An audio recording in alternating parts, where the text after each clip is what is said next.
Hello दोस्तों, आज मैं आपके सामने लेकर आई हूँ एक एस्पिरेंट की कहानी। तो ये जो एस्पिरेंट होते हैं उनकी ज़िंदगी बहुत आसान होती है।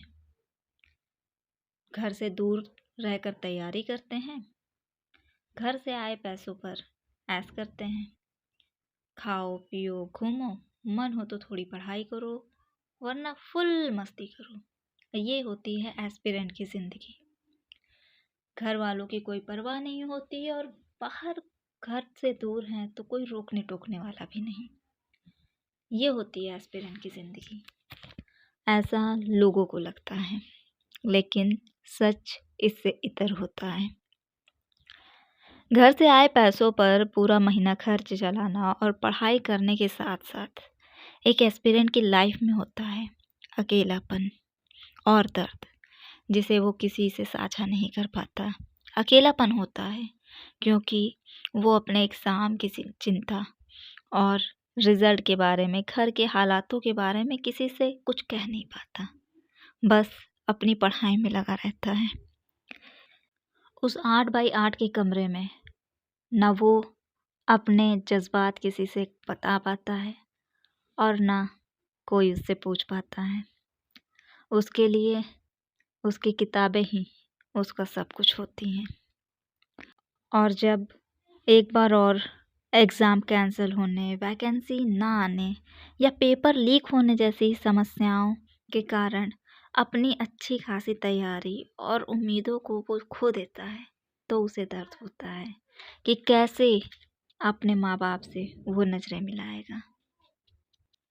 न जाने कितने दिनों से उसके माँ बाप डबडबाई आँखों से उसकी सिलेक्शन का इंतज़ार कर रहे हैं। उन्हें वो क्या बताएगा? उसे भी अपनी जिम्मेदारियों का एहसास होता है। एस्पिरेंट अपने माँ बाप के पैसों को उड़ाता नहीं, बल्कि उसे भी एहसास होता है कि जिस उम्र में उसके पिता को आराम करना चाहिए, उस उम्र में पिता काम कर रहा है। पिता की मेहनत और उम्मीदों का उसे भी एहसास होता है। कई बार यह एस्पिरेंट घर वालों से मिलने त्योहारों पर घर नहीं जाता, बल्कि उसी 8 बाई 8 के कमरे में किताबों के साथ टाइम बिताता है। घर से मिलने की खुशी को वो भूल कर अपनी किताबों के साथ समय बिताता है और अपना इतिहास बनाने को इतिहास भूगोल सब याद करता है। कई बार तो उसका ज्ञान आंकने और उसे नीचा दिखाने के लिए कई लोग उसके सामने बेतुके सवालों का पूरा चिट्ठा लेकर आ जाते हैं और ना बता पाने पर उसे ढेरों व्यंग सुनाते हैं। इतना ही नहीं, न जाने क्या क्या उसके बारे में अफवाह फैलाते हैं। गैरों को तो छोड़ दो, कई बार उसके अपने भी उसके संघर्ष को समझ नहीं पाते हैं। कई बार अगर वो भूल भी जाए कुछ, तो उसके अपने ही उसे लापरवाह घमंडी होने का टैग थमा देते हैं। एस्पिरेंट को ये भी सुनना पड़ता है कि यार अभी तो तुम कुछ बने नहीं हो, तो तुम्हारे अंदर इतना घमंड है। जिस दिन तुम कुछ बन जाओगे, उस दिन तुम्हारे अंदर कितना घमंड होगा। एक एस्पिरेंट न जाने कितने ऐसे व्यंग सुनता है, लेकिन वो घबराता नहीं है, बल्कि उन व्यंगों का सामना करता है। अपनी मंजिल के लिए डटकर बस आगे ही बढ़ता है।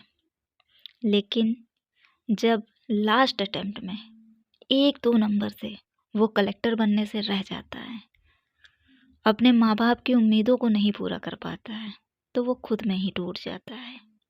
उसके मन में यही आता है कि यार अब तक बहुत लोगों ने व्यंग सुनाए, अब तो लोग उसका क्या ही हाल करेंगे।